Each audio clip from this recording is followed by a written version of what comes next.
최근 영국에서는 이적 시장에 정통한 파브리지오 로마노 기자의 충격적인 발언이 화제가 되고 있습니다. 로마노는 이번 여름 이적 시장에서 토트넘에 특별한 일이 발생할 것이다라고 주장하면서 충격적인 영입이 이루어질 것이다라는 전망이 쏟아지고 있습니다.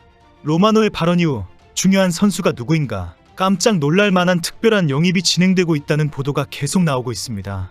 영국 축구 매체에서는 새로운 선수들에 대한 토트넘의 영입 활동이 계속 폭로되고 있습니다. 로마노의 발언이 화제가 되면서 관련 기사들이 큰 주목을 받고 있습니다. 로마노는 JD 풋볼과의 인터뷰에서 토트넘이 올여름에 중요한 미드필더를 영입하려고 한다. 토트넘이 중원에 뭔가 특별한 일을 벌이려고 한다라고 말했습니다.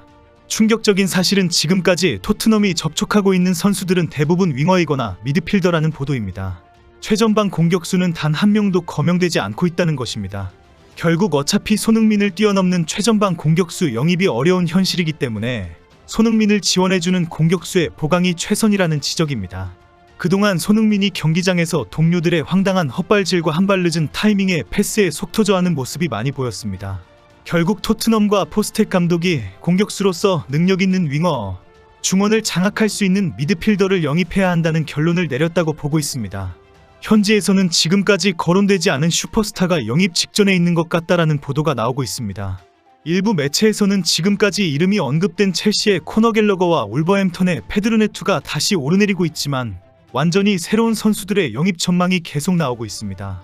일단 더부트룸 등 영국 축구 매체들은 최근 토트넘과 연결되었었던 미드필더로 코너 갤러거, 페드로 네투와 함께 아탈란타의 에메르송을 유력한 후보라고 주장합니다. 이들은 현재 토트넘의 중원을 책임지고 있는 메디슨, 비수마, 사르보다 확실히 상위권 경쟁을 이끌어갈 스타급 선수라고 지적했습니다. 토트넘에는 올여름 스웨덴산 유망주 루카스 베리발이 합류할 예정이지만 다음 시즌과 챔스리그 경쟁에는 약한 자원이라고 비판했습니다. 현재 토트넘의 가장 큰 문제가 메디슨을 주축으로 한 중원이기 때문에 갤러거와 네투, 에메르송이 꼭 필요하다고 주장합니다. 이런 와중에 영국 축구 매체에서는 로마노의 깜짝 놀랄만한 선수가 누구인지에 대한 폭로 기사가 계속 나오고 있습니다. 토트넘의 영입 상황이 모두 다 공개되는 분위기입니다. 더부트룸은 유벤투스의 프로시노네로 임대를 간 마티아스 술레가 토트넘의 연락을 기다리고 있다라고 보도했습니다. 이번 여름이 임대 계약이 완료되지만 유벤투스에게 우선권이 있습니다. 유벤투스는 2,400만 유로, 약 347억 원의 이적료를 지불한다면 이적이 가능하다는 입장입니다. 만 20세의 술레는 토트넘을 떠난 페리시치와 같은 왼발잡이의 측면 윙어 공격수입니다. 메시의 차세대 후계자로 아르헨티나의 유망주로 큰 기대를 모으고 있습니다. 세리에의 27번 경기에서 현재 10골을 기록하고 있습니다. 최근 술레는 로마노 기자의 SNS를 통해 내 꿈은 언젠가 프리미어리그에서 뛰는 것이다. 정말 환상적인 리그다라고 말한 바 있습니다. 최근 맹활약으로 유벤투스의 이적료가 큰 폭으로 뛰어오른 것으로 알려져 있어서 토트넘과의 협상이 주목을 받고 있습니다. 또 새롭게 갑자기 이름이 떠오른 선수는 바르셀로나의 윙어 하피냐입니다. 영국의 팀토크는 바르셀로나의 윙어 하피냐를 탈취할 예정이다라고 보도했습니다. 그동안 메뉴가 하피냐를 영입하려고 접촉했고 최근에는 원칙적으로 합의했다는 소식까지 있었습니다. 그런데 토트넘이 이 계약을 탈취하고 하피냐를 데리고 오려고 한다는 것입니다. 하피냐는 프리미어리그의 리즈 소속으로 맹활약하면서 바르셀로나로 이적했습니다. 당시 토트넘, 아스널, 첼시의 영입 제안을 거절했다고 알려졌습니다. 하피냐는 지난 시즌 50경기에 출전해 10골 12도움을 기록했지만 올 시즌에는 21경기 출전에 그치고 있습니다. 축구 전문가들은 하피냐가 토트넘의 존슨, 쿨루셉스키, 베르너와 경쟁을 할 것으로 보고 있으며 손흥민이 최전방 공격수로 나서면 윙어로 지원에 나설 것으로 전망하고 있습니다. 토트넘의 기존 윙어를 보완하는 데 큰 역할을 할 것이라고 기대합니다. 최근 하피냐는 사우디 리그로부터도 8천만 유로, 하나 약 1160억 원의 이적료 제안을 받은 것으로 알려지기도 했습니다. 그러나 하피냐는 바르셀로나를 떠날 생각이 없다라고 입장을 밝힌 바 있습니다. 유럽의 이적 전문가들은 토트넘이 챔스리그에 진출한다면 하피냐는 토트넘으로 이적할 것이다라고 주장하고 있습니다. 바르셀로나도 재정에 문제가 있고 최근 하피냐도 라민 야말에 밀려 선발 출전 기회가 자꾸 줄어들기 때문입니다. 최근 영국 매체 HITC는 맨시티는 자금 확보를 위해 잭 그릴리시를 올여름 이적 시장에 내놓기로 했다라고 보도했습니다. 그릴리시는 한때 잉글랜드 최고의 공격형 미드필더로 인정받았습니다. 탁월한 1대1 개인 돌파 능력을 바탕으로 중원에서 공격을 주도하는 플레이메이커로 명성을 떨쳤습니다.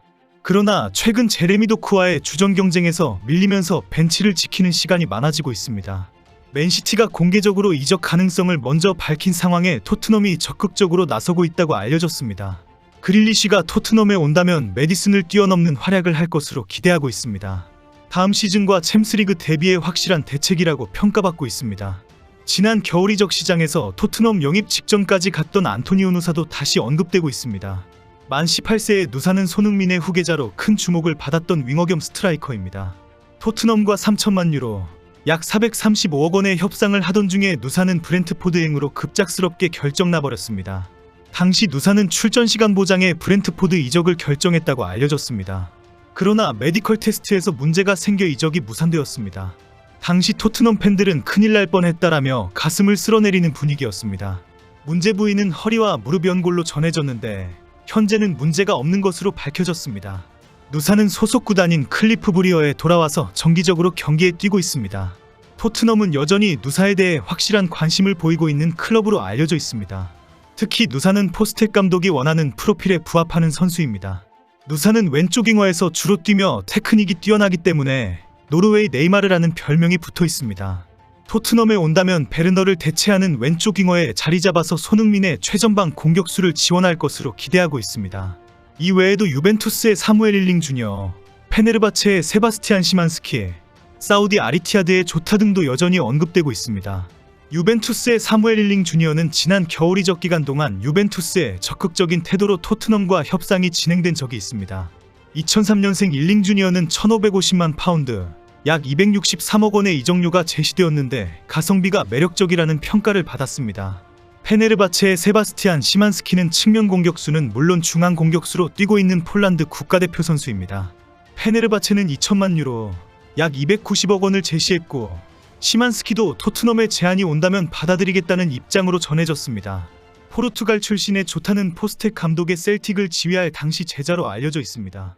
현재 벤치를 지키는 시간이 길어지면서 스승인 포스텍 감독이 불러준다면 바로 영입이 가능할 것으로 기대되고 있습니다. 현재 이름이 오르내리고 있는 선수들은 대부분 손흥민을 지원할 수 있는 미드필더와 윙어 자원입니다. 그동안 주요 경기마다 헛발질과 황당한 패스로 손흥민을 속터지게 했던 포지션입니다. 해리케인과 호흡을 맞추던 손흥민이 헛바람 만든 선수들을 데리고 뛰면서 많이 힘들어했습니다. 이제는 제대로 된 스타급 선수들이 영입되기를 기대합니다. 토트넘이 챔스리그에 진출하고 여름 이적 시장에 새로운 선수들이 대거 영입되어 마음 편히 토트넘 경기를 보고 싶습니다. 그렇게 손흥민이 날아다니는 모습을 기대합니다.